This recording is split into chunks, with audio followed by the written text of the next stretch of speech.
안녕하세요. 인생향기입니다. 오늘 여러분께 들려드릴 사연은 며느리 때문에 쌀 한 톨도 얻어먹지 못한 한 슬픈 시어머니의 이야기입니다. 그럼 시작하겠습니다. 사연의 주인공 박정숙 씨는 78세이십니다. 남편을 먼저 떠나보낸 뒤 아들과 며느리 집에서 함께 살게 되었지만 그곳에서 시어머니는 가족이 아닌 짐처럼 여겨졌습니다. 하루는 작은 방 안, 어두운 조명 아래에서 시어머니가 조용히 편지를 쓰고 있었습니다. 책상 위에는 텅 빈 밥그릇과 반쯤 마른 고구마 한 조각이 놓여 있었죠. 그녀가 쓴 편지엔 이런 문장이 적혀 있었습니다. 며느리에게 쌀 한 톨도 얻어먹지 못했습니다. 그 문장 안엔 말로 다 하지 못한 지난 세월의 서름이 고스란히 담겨 있었습니다. 그날 이후 박정숙 씨의 이야기는 그렇게 한 줄에서부터 시작됩니다. 이른 아침 시어머니는 조심스럽게 부엌 쪽으로 나와 봅니다. 혹시라도 따뜻한 밥 한 숟갈 얻을 수 있을까 기대 반 두려움 반이었죠. 하지만 며느리는 아들의 도시락을 싸느라 바빴고 시어머니에게는 눈길조차 주지 않았습니다. 어머님, 식사는 알아서 챙기셔야죠. 저도 아침부터 정신이 없어요. 며느리의 말은 공손했지만 목소리엔 차가운 선이 분명하게 느껴졌습니다. 시어머니는 머쓱한 얼굴로 고개를 끄덕이며 조용히 방으로 돌아갔습니다. 문을 닫는 순간 복도에는 한숨 섞인 침묵만이 남았습니다. 작은 방으로 돌아온 시어머니는 한참을 멍하니 앉아 있었습니다. 빈속이라 그런지 배에서는 꼬르륵 소리가 자꾸만 났지만 꾹 참아봅니다. 냉장고에서 뭐라도 꺼내 먹을 용기는 나지 않았습니다. 며느리의 눈치를 보는 것도 이제는 지치는 일이 돼버렸거든요. 며느리가 다녀간 주방에서 밥풀이 묻은 그릇 하나를 발견하고는 숟가락으로 밥풀 몇 알을 긁어내어 입에 넣었습니다. 그 순간 문 쪽에서 인기척이 느껴졌고 며느리가 말했습니다. 도둑질하는 것도 아니고 참 꼭 그렇게까지 하셔야겠어요? 시어머니는 아무 말도 하지 못한 채 조용히 방으로 돌아왔습니다. 등 뒤에서 들려오던 며느리의 푸념이 귓가를 맴돌았습니다. 내가 언제까지 저분까지 챙겨야 해?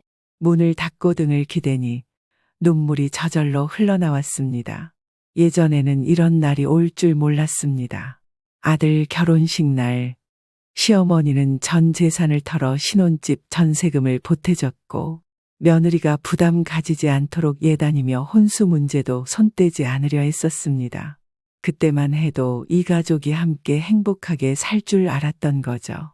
사실 아들 부부는 결혼 후에도 경제적으로 어려움을 겪었습니다. 남편 사업이 잘 안 된다며 아들은 몇 차례나 어머니에게 손을 벌렸죠. 어머니는 퇴직금 일부를 내주고 본인 월세를 줄이기 위해 집까지 줄여 이사했습니다. 그 무렵 며느리는 눈물까지 흘리며 이번 한 번만 도와달라고 애원했었죠. 시어머니는 그런 며느리를 안쓰럽게 여겼고 남은 적금마저 다 내주었습니다. 우리 식구가 잘 되면 그만한 게 없지. 그렇게 생각했었습니다. 하지만 돌아온 건 고마움이 아니라 당연한 듯한 태도뿐이었습니다. 며느리가 임신을 하자 시어머니는 본격적으로 살림과 육아를 도맡게 됩니다. 아들은 늦게까지 일하고 며느리는 몸이 힘들다며 하루 종일 누워 지내는 날이 많았죠. 시어머니는 배달 음식 하나 시켜 먹지 않고 손으로 다 해먹이며 손주를 키웠습니다.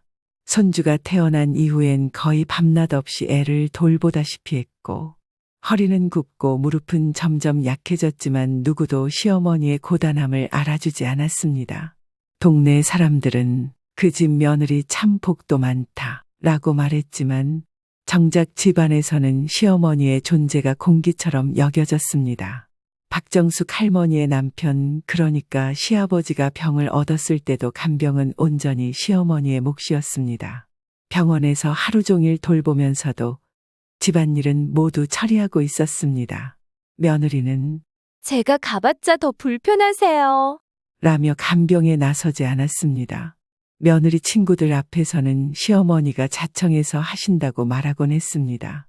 그렇게 몇 년을 버티다 결국 시아버지는 세상을 떠났고 그 후 시어머니는 아들 집에 자연스럽게 들어와 함께 살게 되었습니다. 그때부터 시어머니 인생은 천천히 그리고 조용히 무너지기 시작했습니다. 시어머니가 살게 된 공간은 집 한켠, 창문 하나 없는 다용도실이었습니다. 햇빛도 안 들고 겨울엔 냉기가 그대로 들어오는 방이었죠. 가끔 세탁기 소리와 보일러 소음이 귓가를 때렸지만 시어머니는 아무 말도 하지 않았습니다. 며느리는 그래도 따뜻한 데서 주무시잖아요. 라며 불편함을 이해하려 하지 않았고 생활비는 거의 주지 않았으며 끼니도 직접 알아서 해결하라 했습니다. 시어머니는 조용히 폐지를 주어서 판돈으로 간신히 끼니를 이어갔습니다. 어느 날은 며느리 친구들이 집에 놀러 왔습니다. 시어머니는 조용히 방 안에서 나가지 않고 있었습니다. 그런데도 며느리는 거실에서 대놓고 이렇게 말했죠. 우리 집에 시어머니가 계셔서 손님 초대도 맘대로 못해요. 시어머니는 입술을 깨물며 참았고 잠시 화장실에 가려다 그마저도 눈치가 보여 다시 방으로 들어왔습니다. 그날 밤 시어머니는 급하게 배탈이 나고도 밤새 화장실을 가지 못했습니다. 결국 며칠 뒤 시어머니는 아침 일찍 쓰러지고 말았습니다. 아들이 출근한 사이였고 며느리는 구급차를 부르긴 했지만 의사 앞에서는 어머님이 평소에도 기운이 없으셨어요. 라며 마치 모르는 일처럼 말했습니다. 병원에서 진단받은 결과는 영양실조와 근육 위축, 극심한 빈혈이었습니다. 담당 의사는 이건 단순한 노쇠가 아니라 방치된 결과라고 말했지만 며느리는 저도 바쁘고 애 키우느라 정신이 없어서요. 라고 말하며 시어머니를 집으로 다시 데려왔습니다. 시어머니는 병원에서 퇴원한 뒤 다시 조용한 다용도실로 돌아오게 됩니다. 며느리는 몸은 좀 괜찮으세요? 라며 겉으로는 걱정하는 척했지만 그 말 뒤에는 이제 건강관리는 좀 신경 써주세요. 병원비도 부담이 되니까요. 라는 말이 따라붙었습니다. 시어머니는 아무 말 없이 고개를 끄덕였고 다시 혼자 밥을 챙기며 몸을 회복하려 애썼습니다. 하지만 냉장고에 손 떼는 것조차 조심스러웠고 결국 며칠은 끓인 물에 밥 말아 먹으며 버텼습니다. 그렇게 하루하루가 흘러갔고 시어머니는 더 이상 아프면 안 된다는 공포 속에 살아가게 됩니다. 어느 날은 이런 일도 있었습니다. 아들이 퇴근 후 저녁을 먹는데 시어머니가 주방에서 살짝 나와 물 한 잔을 마시려 했습니다. 그 모습을 본 며느리는 손으로 입을 가리며 작게 한숨을 쉬었고 어머님, 식사 시간엔 좀 조용히 계시면 안 될까요? 라며 곁눈질을 보냈습니다. 시어머니는 잔을 내려놓고 아무 말 없이 조용히 방으로 돌아갔습니다. 문을 닫고 앉은 시어머니는 물 한 모금도 눈치 보며 마셔야 하는 자신의 처지가 너무 서글퍼졌습니다. 이 집에 머무는 것이 맞는 건지 스스로에게 수십 번을 묻게 되었습니다. 며칠 후 동네에 사는 시어머니의 오랜 친구가 집에 찾아왔습니다. 잠시 안부라도 묻고 싶어서 어렵게 찾아온 것이었죠. 하지만 며느리는 문을 열자마자 얼굴을 찡그리고는 말했습니다. 저희 요즘 집안 사정이 안 좋아서 손님은 좀 곤란한데요. 친구는 쓴웃음을 지으며 돌아섰고 시어머니는 현관문 틈 사이로 친구의 뒷모습만 조용히 바라봐야 했습니다. 문이 닫힌 뒤 시어머니는 방에 앉아 오래전 그 친구와 함께 웃던 날들을 떠올리며 눈시울을 붉혔습니다. 시어머니는 이제 자신을 찾아오는 사람도 기다려주는 사람도 없다는 걸 실감하게 됩니다. 전화 한 통 없는 하루가 반복됐고 대화라고는 텔레비전 속 사람들 목소리뿐이었습니다. 심지어 손주마저 시어머니를 귀찮아하기 시작했고 어느 날은 거실에서 게임을 하던 손주가 시어머니에게 이렇게 말하기도 했습니다. 할머니, 제 방에 들어오지 마세요. 그 말을 들은 시어머니는 아무 말 없이 돌아서 괜찮은 척했습니다. 그날 이후 시어머니는 집안에서도 발소리를 죽이고 조용히 움직이게 됩니다. 화장실 가는 시간도 손주가 학원에 간 틈에 맞추고 부엌 근처엔 아예 가지 않으려 노력했죠. 하지만 그러다 보니 식사를 놓치기 일쑤였고 하루 두 끼도 못 챙기는 날이 많아졌습니다. 어쩌다 한번 며느리가 남긴 국물에 밥을 말아 겨우 끼니를 때우면 그것만으로도 감사해야 했습니다. 시어머니는 이제 자신의 존재를 줄이는 게 가족을 위한 일이라 생각하게 됩니다. 그리고는 매일 밤 손바닥만 한 수첩에 짧은 글을 써 내려가기 시작합니다. 그 수첩엔 외로움도, 미안함도, 속상함도 모두 조용히 담겨 있었습니다. 하루는 며느리가 외출 중이고 아들도 일정이 있어 집에 아무도 없던 날이었습니다. 시어머니는 오랜만에 거실로 나가 조심스레 옛 사진이 든 앨범을 꺼냈습니다.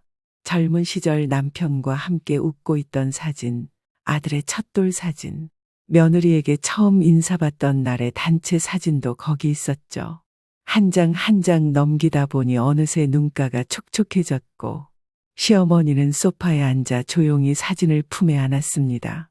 그 순간만큼은 자신도 이 집의 가족이었다는 작은 위안이 들었습니다. 하지만 그 평화는 오래가지 않았습니다. 돌아온 며느리는 소파에 흩어진 사진을 보더니 인상을 찌푸렸습니다. 어머님, 이런 건 미리 말씀하고 꺼내주세요. 정리하느라 힘들어요. 시어머니는 황급히 앨범을 모아 제 방으로 들어갔고 사진들을 다시 상자에 넣으며 마음속에서 무언가 하나가 또 꺼져나가는 기분이 들었습니다. 그날 이후 시어머니는 더 이상 앨범을 꺼내지 않았고 그 웃고 있던 사진 속 사람들은 먼지가 되어가기 시작했습니다. 아들은 사업 출장으로 여전히 바빴고 집안의 일은 며느리에게 전적으로 맡겨져 있었습니다. 며느리는 아들에게 어머님은 잘 계시고요. 걱정 마세요. 라고 말했지만 그 말은 단지 아들에게서 간섭받지 않기 위한 말뿐이었습니다. 시어머니는 아들과 제대로 얼굴을 마주보는 일조차 점점 줄어들었고 가끔 안부를 묻는 통화마저도 며느리가 대신 받는 일이 많아졌습니다. 그럴 때마다 시어머니는 그저 혼잣말로 이렇게 중얼거렸습니다. 얘야, 엄마는 그냥 내 목소리라도 듣고 싶었단다. 시간이 흐르며 시어머니는 점점 더 말수가 줄어들었습니다. 가끔 며느리가 무심히 어머님, 뭐라고 하셨어요? 라고 물으면 그저 고개를 저으며 아니야, 아무것도 아니야 라고 대답하곤 했습니다. 정말 하고 싶은 말이 없었던 게 아니라 말해봐야 의미가 없다는 걸 알게 된 거였습니다. 시어머니는 이제 그 어떤 감정도 꺼내지 않고 작은 다용도실 방 안에서 조용히 눈을 감는 시간이 많아졌습니다. 침묵은 어느새 익숙한 벗이 되어 있었고 시어머니는 그 침묵 속에서 자신만의 세상을 버티고 있었습니다. 그러던 어느 날 밤 시어머니는 편지 한 장을 꺼내기 시작했습니다. 그동안 수첩에 써내려갔던 짧은 글들을 하나로 모으는 작업이었죠. 형식은 서툴렀지만 마음은 분명하게 담겨 있었습니다. 종이 위에는 이런 문장이 적혀 있었습니다. 며느리에게 쌀 한 톨도 얻어먹지 못했습니다. 하지만 그래도 저는 끝까지 가족이라 믿고 싶었습니다. 시어머니는 그 문장을 쓴 뒤 오랫동안 가만히 그 종이를 바라보고 있었습니다. 그리고는 무릎 위에 손을 얹은 채 고요히 눈을 감았습니다. 편지를 쓴 다음 날 시어머니는 종이 한 장을 작은 상자에 조심스럽게 넣었습니다. 상자 안에는 오래된 가족사진, 아들 어린 시절 그린 그림, 그리고 젊은 날 남편에게 받은 편지도 함께 담겨 있었습니다. 시어머니는 상자를 꺼내고 넣고를 반복하며 망설였지만 결국 그 상자를 서랍 깊숙이 밀어 넣었습니다. 이걸 볼 날이 있을지 없을지는 모르겠지만 혹시라도 그 말은 다 하지 못한 채 중얼거리며 작은 한숨을 내쉬었습니다.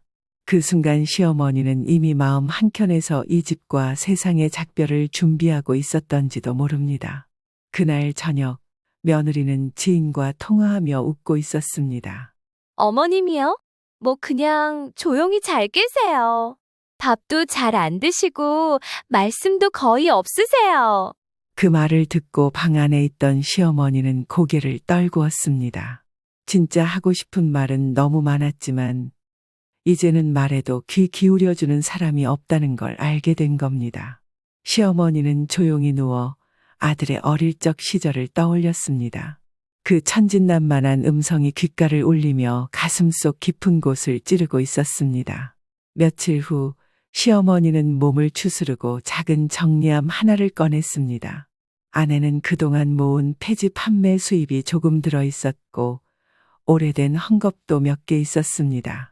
그중 하나는 손수 만든 작은 손주 턱바지였습니다. 시어머니는 그걸 조심스럽게 펼쳐보며 손끝으로 자수를 천천히 쓸어내렸습니다. 이걸 쓸 날이 다시 오진 않겠지. 혼잣말처럼 중얼이며 천 조각을 다시 접어 상자에 넣었습니다. 그 순간 시어머니의 표정은 말없이 미소를 머금었지만 눈가에는 작은 물기가 맺혀 있었습니다. 시어머니는 어느 순간부터 텔레비전도 켜지 않게 되었습니다. 밝고 시끄러운 소리가 방 안에 퍼지는 게 오히려 허전함을 더 크게 만들었기 때문입니다. 조용한 방 안, 작은 시계 소리만이 살아있는 듯 들려왔습니다. 가끔씩 며느리의 웃음소리와 손주의 소란스러운 말소리가 거실을 채울 때면 시어머니는 그 소리를 들으며 고개를 돌려 벽을 바라보곤 했습니다. 나는 어디까지가 가족일까? 그 물음은 자꾸만 가슴속에서 맴돌고 사라지지 않았습니다. 어느 날은 며느리가 뜬금없이 방에 들어와 말했습니다. 어머님, 혹시 남은 돈 있으세요? 요즘 저희도 좀 빠듯해서요. 시어머니는 놀라지 않은 듯 고개를 천천히 들고 멀뚱히 며느리를 바라보았습니다. 내게 돈이 있었으면 이렇게 살고 있을 것 같니? 작은 웃음과 함께 던진 말이었지만 그 말엔 서러움이 가득 묻어 있었습니다. 며느리는 표정을 굳히고 방을 나가버렸고 시어머니는 다시 조용히 침대에 누워 천장을 바라보았습니다. 그날 밤 시어머니는 오랜만에 꿈을 꾸었습니다. 남편이 활짝 웃으며 이제 됐다, 고생 끝났다 라고 말해주는 꿈이었습니다. 손에는 국그릇 하나를 들고 있었고 연기가 모락모락 피어오르고 있었습니다. 그 국에는 밥이 동동 떠 있었고 그 옆엔 아들이 앉아 웃고 있었습니다.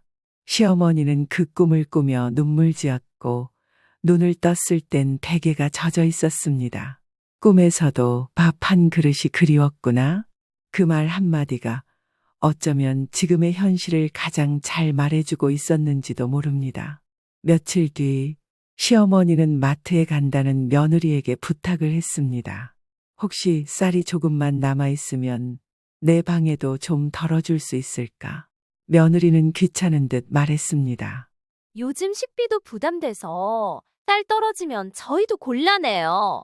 그 말을 들은 시어머니는 조용히 고개를 끄덕였습니다.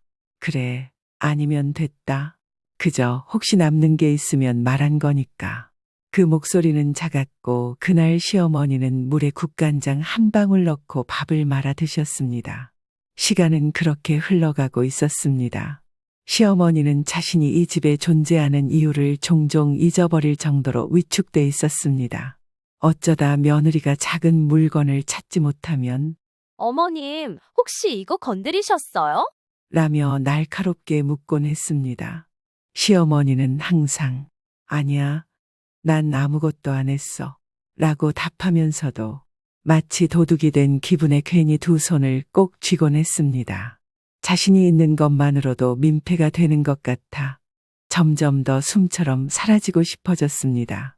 시어머니는 다시 편지를 꺼냈습니다. 마무리하지 못했던 그 글에 한 줄을 더 적었습니다. 나는 쌀 한 톨이 아니라 따뜻한 말 한마디가 그리웠습니다. 그 문장을 적으며 손이 덜덜 떨렸지만 다시 꾹 눌러 글씨를 또박또박 써 내려갔습니다. 한 번도 나로서 존재한 적은 없었습니다. 그 편지는 이제 시어머니가 마지막으로 세상에 남기는 진심이 되었습니다.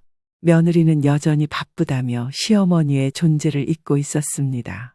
손주는 스마트폰에 빠져 시어머니를 불편하게 느끼는 나이가 되어 있었고 아들은 사업 출장이라는 이유로 집에 있는 시간보다 밖에 있는 시간이 많았습니다. 시어머니는 그 틈에서 점점 작아졌고 조용히 세상을 향한 문을 닫아가고 있었습니다. 그리고 그날 밤 시어머니는 상자 안에 넣어두었던 편지를 다시 꺼냈습니다. 누군가에게 전해질 수 있을지 모르지만 이대로 묻히긴 억울했던 마음이 담겨 있었습니다. 그날 이후 시어머니는 단 하루도 편지를 놓지 않았습니다. 그날은 유난히 추운 날이었습니다. 다용도실의 문틈으로 찬바람이 계속 들어왔고 시어머니는 얇은 담요 하나를 덮고 몸을 웅크리고 있었습니다.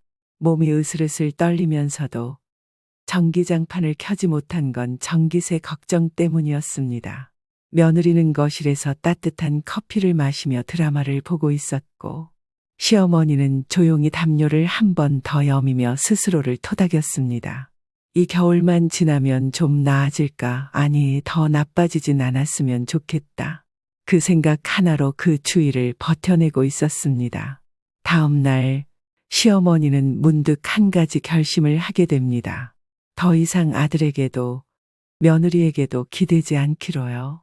편지 한 장으로는 다 담을 수 없는 이야기를 조금씩 기록해 보기로 한 겁니다. 그날부터 시어머니는 조그마한 수첩 하나를 꺼내 자신이 살아온 삶을 묵묵히 적기 시작했습니다.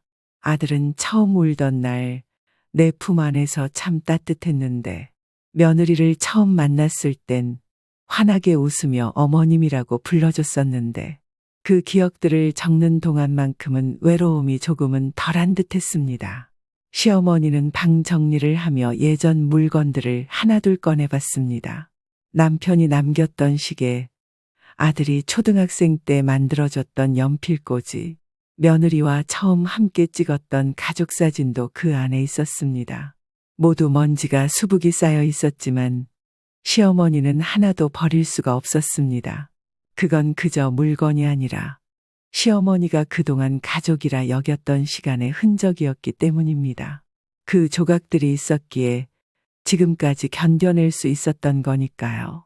며느리는 최근 들어 눈에 띄게 예민해져 있었습니다. 시어머니가 화장실을 오래 써도 부엌 근처를 서성거려도 짜증을 냈습니다. 어머님, 조심 좀 해주세요. 음식 냄새 배면 힘들어요. 그 말을 들은 시어머니는 부엌엔 더 이상 가지 않기로 마음먹었습니다. 방 한켠에 놓인 전기포트에 물을 끓여 마른 국수 한 줌으로 끼니를 때우곤 했습니다. 그러고도 시어머니는 며느리 탓을 하지 않았습니다. 며느리도 살기 힘든가 보다 나까지 힘들게 하면 안 되지. 늘 그렇게 자기 탓을 먼저 했습니다. 시어머니의 몸은 점점 더 약해지고 있었습니다. 앉았다 일어나는 것도 버거웠고 자주 어지럼증이 찾아왔습니다. 하지만 병원에 간다는 말은 차마 꺼낼 수 없었습니다. 진료비도 들고 약값도 드는데 나 혼자 그냥 참고 버티면 되지. 그렇게 스스로를 달래며 지내던 어느 날 거울 속 자신의 얼굴을 보고 깜짝 놀랐습니다. 얼굴은 퀭하고 뺨은 움푹 패였고 머리는 까치집처럼 엉켜 있었습니다. 시어머니는 머리를 빗다가 말없이 빗을 내려놓았습니다. 며느리는 시어머니의 변화를 눈치채지 못했습니다.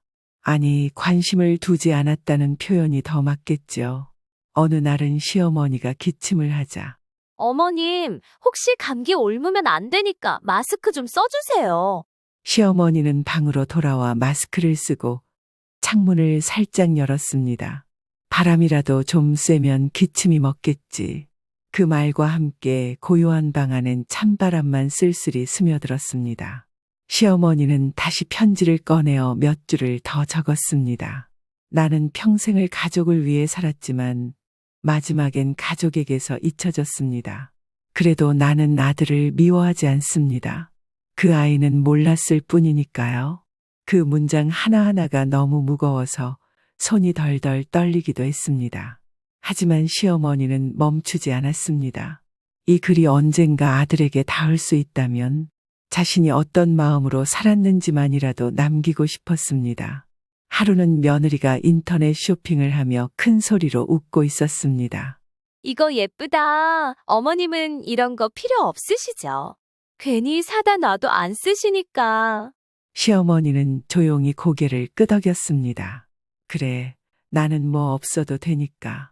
가끔은 작고 따뜻한 실내와 한 켤레라도 있으면 좋겠다고 생각했지만 시어머니는 그 말조차 꺼내지 못했습니다. 그저 방구석에서 양말 2겹을 더 신으며 발끝을 비비고 있을 뿐이었습니다. 아들은 여전히 시어머니의 상태를 알지 못했습니다. 가끔 전화를 해도 엄마 잘 계시죠? 라는 형식적인 말 한마디로 끝이었습니다. 그마저도 통화는 대부분 며느리가 대신 받았습니다. 시어머니는 아들의 목소리를 직접 들은 게 언제였는지 기억도 나지 않았습니다. 그러다 문득 손전화를 꺼내놓고 화면을 뚫어져라 바라보게 됩니다. 혹시 오늘은 아들이 먼저 전화를 줄지도 모른다는 기대감 때문이었습니다. 하지만 전화벨은 끝내 울리지 않았습니다. 그날 밤 시어머니는 다시 편지를 꺼내 들었습니다. 마지막 문장을 천천히 쓰기 시작했습니다. 나는 이 집에서 사람으로서의 이름보다는 조용한 그림자처럼 살아왔습니다. 누군가의 엄마로, 시어머니로, 할머니로 불리며 한 번도 나로 살아본 적은 없었습니다. 그래도 나는 사랑했습니다. 그리고 지금도 그 사랑을 잊지 않으려 합니다.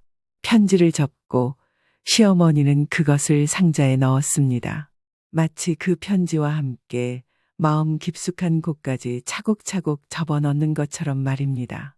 며칠째 시어머니는 몸을 제대로 가누지 못하고 있었습니다.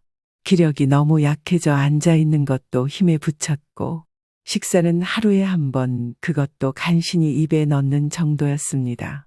하지만 시어머니는 여전히 병원에 가자는 말을 꺼내지 않았습니다. 혹시라도 병원비 걱정하게 만들면 안 되니까 그냥 이렇게 조용히 사라지면 되지. 스스로를 그렇게 달래며 시어머니는 이불을 목 끝까지 덮고 조용히 눈을 감았습니다. 그날 밤 시어머니는 마지막 편지 한 장을 가슴 위에 올려놓고 잠이 들었습니다. 다음 날 아침 며느리는 시어머니 방에서 아무런 인기척이 없는 것을 느꼈습니다. 어머님, 조심스럽게 문을 열어본 며느리는 침대 위에 고요히 누운 시어머니의 모습을 보게 됩니다.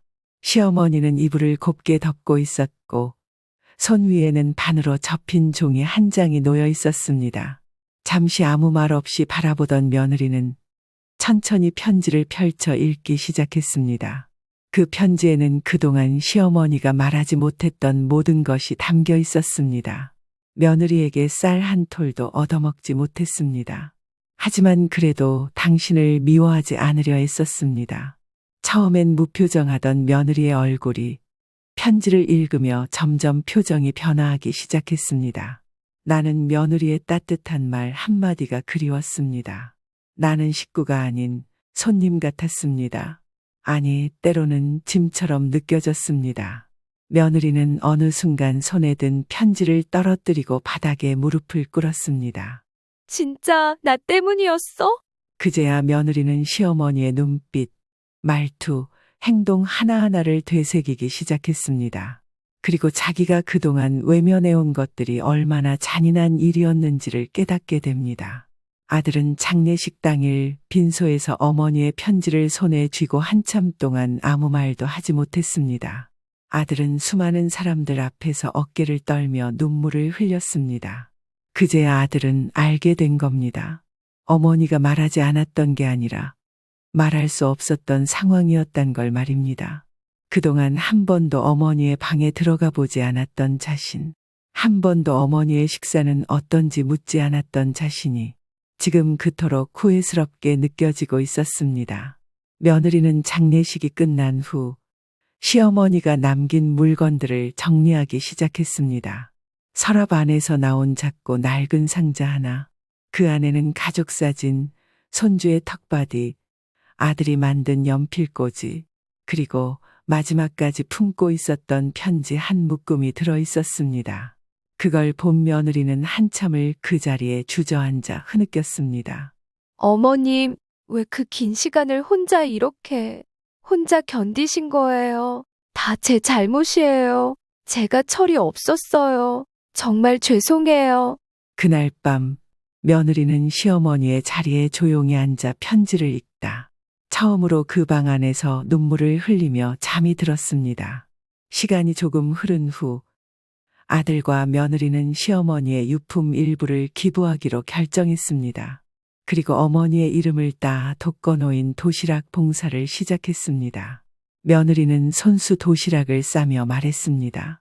이 도시락 하나라도 누군가에게 따뜻한 온기가 되기를. 매주 금요일마다 그녀는 직접 반찬을 담고 어르신들의 안부를 묻기 시작했습니다.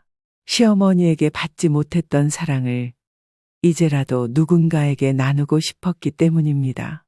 그게 사죄였고 기도였으며 뒤늦은 후회에 대한 행동이었습니다. 시어머니의 삶은 아주 조용히 그러나 묵직하게 우리에게 말을 걸고 있습니다. 우리는 때때로 너무 가까운 사람의 마음을 가장 쉽게 외면하곤 합니다. 말이 없다고, 괜찮다고, 조용히 있다고 해서 그 사람이 외롭지 않은 건 아닙니다.